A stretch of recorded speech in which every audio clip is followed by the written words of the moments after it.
Good morning बच्चों, कैसे हैं आप सभी। उम्मीद है अच्छे होंगे और पढ़ रहे होंगे। काफ़ी दिनों से मैंने एनएमएस की वीडियो नहीं भेजी है ग्रुप पर, तो जो बच्चे नए जुड़े हैं या जो पहले से जुड़े हुए हैं वो लगातार पढ़ते रहें, ये ध्यान रखें और पढ़ने के बाद ग्रुप पे यस ज़रूर लिखें कि हमने काम कर लिया या नहीं। तो आज एनएमएस की अगली वीडियो में हम एसएसटी विषय के अध्ययन, एसएसटी विषय के अंतर्गत प्राचीन इतिहास के प्रश्नों पर चर्चा करेंगे।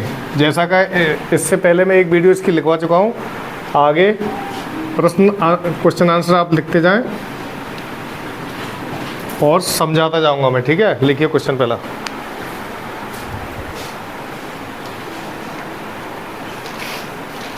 शक संवत किसके द्वारा प्रारंभ किया गया। अगर तुम्हारा लिख रहा है तो मत लिखो। शक संवत किसके द्वारा प्रारंभ किया गया। तो पहले संवत समझते हैं। संवत किसे कहते हैं? संवत बोलते हैं कैलेंडर को, ठीक है। हर समाज के और हर धर्म के कैलेंडर अलग होते हैं। बौद्ध धर्म का कैलेंडर अलग, हिंदू धर्म का कैलेंडर अलग, ईसाइयों का अलग और मुसलमानों का अलग। वो इलाही संवत होता है। जो मुस्लिम समाज का जो कैलेंडर होता है उसको बोलते हैं हिजरी संवत या इलाही संवत, ठीक है। और शक संवत जो था वो चलाया था किसने? कनिष्क, जिसके शासनकाल को स्वर्ण युग कहा जाता था। इन्होंने सोने के सिक्के भी चलाए थे। क्या चलाए थे? सोने के सिक्के। हाँ। अगला क्वेश्चन लेके।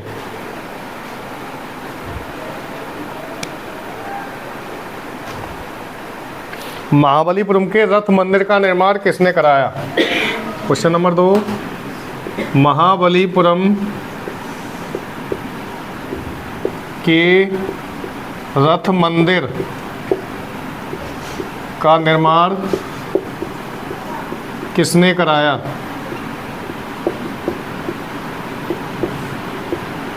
देखिए, बहुत प्रचलित क्वेश्चन है ये, अधिकतर परीक्षा में आता है। महाबलीपुरम के जो मंदिर हैं, रथ मंदिर, उनका निर्माण किसने कराया था, ठीक है। तो आंसर लिखेंगे। हाँ, बस 20 मिनट, हाँ 20 मिनट ले लो।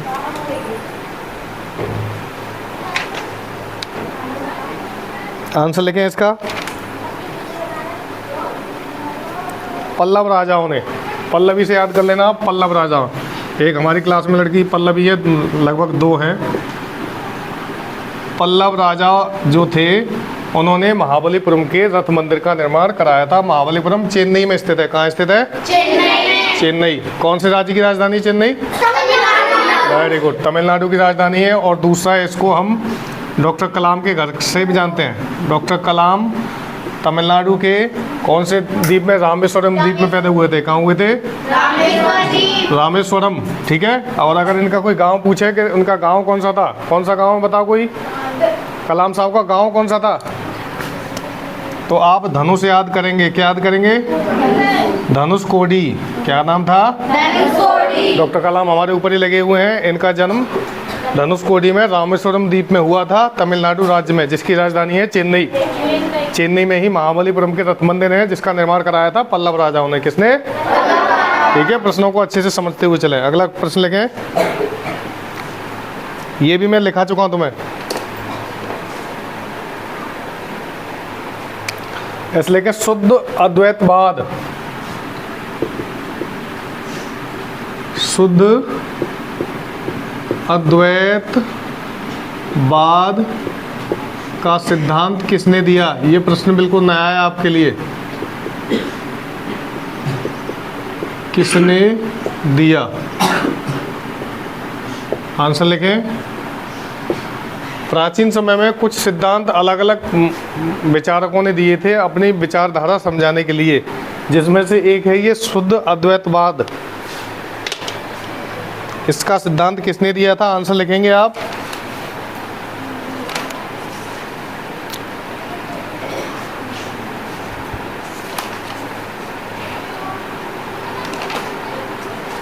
वल्लभाचार्य। कौन थे? वल्लभाचार्य। इसको ऐसे ही याद करेंगे, इसमें व्याख्या नहीं ज़्यादा। वल्लभाचार्य। अगला प्रश्न लिखें। अच्छा देखो, एक प्रश्न इसमें दिया है किताब में, इनमें से कौन सा सबसे प्राचीनतम ग्रंथ है? ठीक है, कंफ्यूज नहीं होना, आंसर बताना। मैं विकल्प बता रहा हूँ आपको। सबसे प्राचीनतम ग्रंथ कौन सा है? महाभारत, ऋग्वेद, सामवेद या वाल्मीकि रामायण?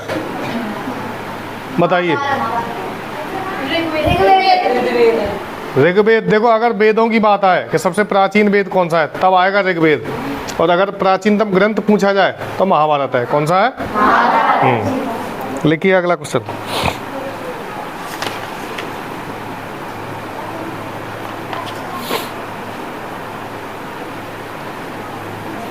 इसको करेक्ट कर लो, इसका ऋग्वेद ही है। ठीक है, महाभारत ऋग्वेद के बाद है। चाणक्य के बचपन का क्या नाम था? सही जवाब, ताली बजाएं। चाणक्य के बचपन का नाम बताओ। तो इसका आंसर है विष्णुगुप्त। क्या था? विष्णुगुप्त। अच्छा, महेश दास किसका नाम था? सही जवाब, महेश दास अकबर के नवरत्न थे, उनका नाम था। राज तरंगिणी के लेखक कौन है? कनिष्क लेखक नहीं थे, कनिष्क राजा थे। कल्हड़ ने लिखी है राज तरंगिणी। ठीक है, राजाओं की नाव। अगर नहीं लिख रहा हो क्वेश्चन तो लिख लें, राज तरंगिणी के लेखक। आंसर है कल्हड़। अगर ना याद हो तो कुल्हड़ से याद कर लेना, कुल्हड़ और कल्हड़।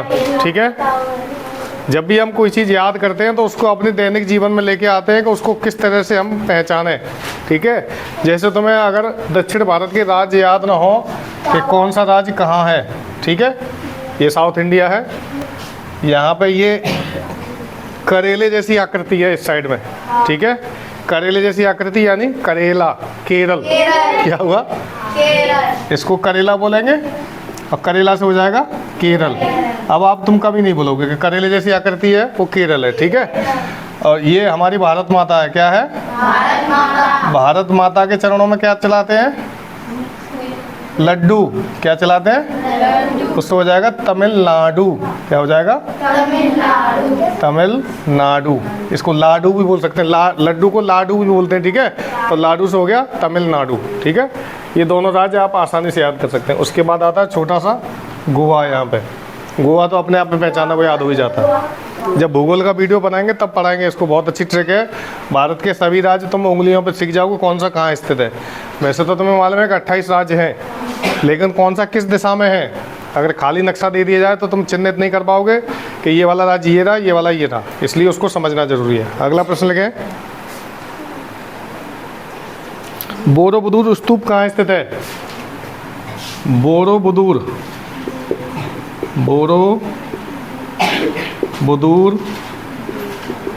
स्तूप कहाँ स्थित है? स्तूप क्या होता है, कोई बताएं? देखो, स्तूप जो है, पहली बात तो स्तूप होते हैं बौद्ध धर्म के जो मानने वाले होते हैं उनके मंदिर होते हैं। ठीक है, एक ऐसा स्थल जहाँ पे बौद्ध धर्म के अनुयायियों के अवशेष दफन होते हैं, जैसे तथागत बुद्ध का दांत या बाल या हड्डियाँ अलग अलग स्तूपों में दफन है। ठीक है, तो इसका आंसर लिखिए कंबोडिया। कहाँ पे? कंबोडिया हिंदू राष्ट्र है, यहाँ सबसे अधिक हिंदू पाए जाते हैं। ठीक है, और बौद्ध भी पाए जाते हैं।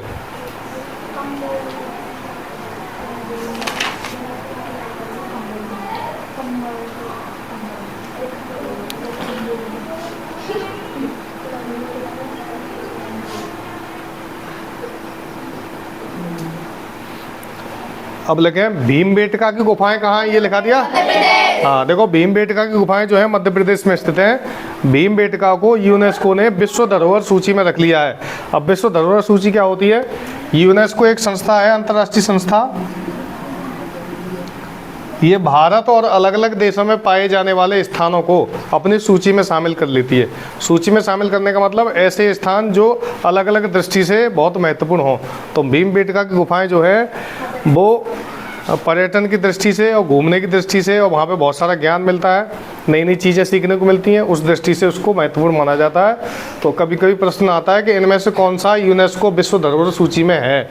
तो इसके बारे में अलग से कभी बताएंगे हम कि यूनेस्को की विश्व धरोहर सूची में कितने स्थान हैं। लगभग 200 से ऊपर हैं। ठीक है। वर्तमान में यूएनओ के सदस्य कितने हैं? 193। बिल्कुल सही जवाब, 193। ठीक है। तो भीमबेटका वाला तो पता है तुम्हें। भीमबेटका की गुफाएं स्थित है मध्य प्रदेश में। मध्य प्रदेश भारत का दिल कहलाता है और सेंट्रल प्रोविंस उसका पुराना नाम है। क्या नाम है? कपास की खेती के लिए प्रसिद्ध है, चिकनी मिट्टी के लिए प्रसिद्ध है, और तेंदू का पत्ता यानी बीड़ी के पत्ते के लिए। ठीक है। बीड़ी के कारखानों के लिए जबलपुर में बीड़ी के कारखाने पाए जाते हैं। एक एक राज्य से या एक एक प्रश्न में से कई प्रश्न बनते हैं, तो आप ध्यान से समझते रहिए और लिखते रहिए। अगला क्वेश्चन लिखें।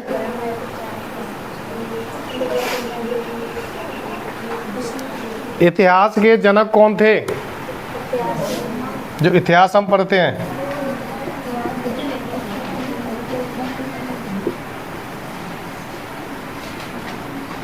इतिहास के जनक कौन थे? आंसर लिखें। हेरोडोटस। हेरोडोटस यूनानी थे ये, हेरोडोटस। और भूगोल के जनक थे हिकेटियस। ठीक है। हेरोडोटस।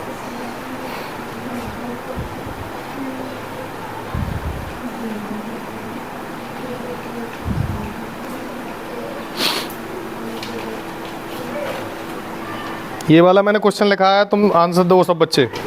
वैदिक काल में गांव के प्रमुख को किस नाम से जाना जाता था? आंसर सुनिए। ग्रामीण, कुलुप, राजा या विस्पति? इसका आंसर है कुलुप। गांव का मुखिया वैसे तो प्रधान होता है, कहीं कहीं बोल देते हैं हम मुखिया ही बोल देते हैं, और गांव और वैदिक काल यानी प्राचीन समय में उसको जाना जाता था कुलुप नाम से। 39 बी। कुलुप मेरे ख्याल से मुगल शासक में था। इसका ग्रामीणी है, ग्रामीणी। ठीक है। लिख रहा है ये, ग्रामीण नहीं है, ग्रामीणी। मैं ही कन्फ्यूज हो गया, कोई बात नहीं, सॉरी। अगला देखें।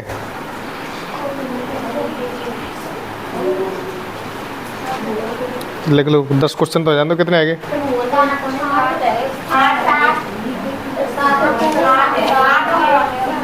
देखिए, हम्पी किसकी राजधानी थी? हम्पी रायगढ़ की। हम्पी गलत है, विजयनगर।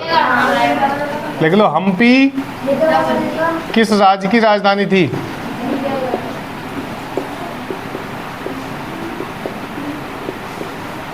विजयनगर, विजयगढ़ ना। विजयनगर साम्राज्य से अधिकतर प्रश्न ये पूछा जाता है कि विजयनगर साम्राज्य की स्थापना किसने की थी? दो भाई थे, हरिहर और बुक्का, उन दोनों ने मिलकर विजयनगर साम्राज्य बसाया था। ठीक है। कौन सी नदी के किनारे है ये? कृष्णा नदी। ठीक है। राजधानी हम्पी थी विजयनगर की। और इनके शासनकाल में 8 लोग पाए जाते थे। 8 ऐसे लोग जो अपने अपने विषय में विद्वान होते थे, उनको क्या कहते थे? अष्टदिग्गज। अष्टदिग्गज, अष्ट प्रधान पाए जाते थे शिवाजी महाराज के समय में। ठीक है। और नवरत्न पाए जाते थे मुगल काल में, मुगल काल यानी अकबर के दरबार में। ठीक है। तो ज़्यादा लंबा नहीं खींच रहे हैं वीडियो को, हम छोटा सा ही बना रहे हैं, और इनमें से काफ़ी प्रश्न तुमको सुनने को समझने के लिए मिलेंगे। आप लोग ध्यान से पढ़ते रहिए। ठीक है। थैंक यू वेरी मच, और चैनल को सब्सक्राइब जरूर करें।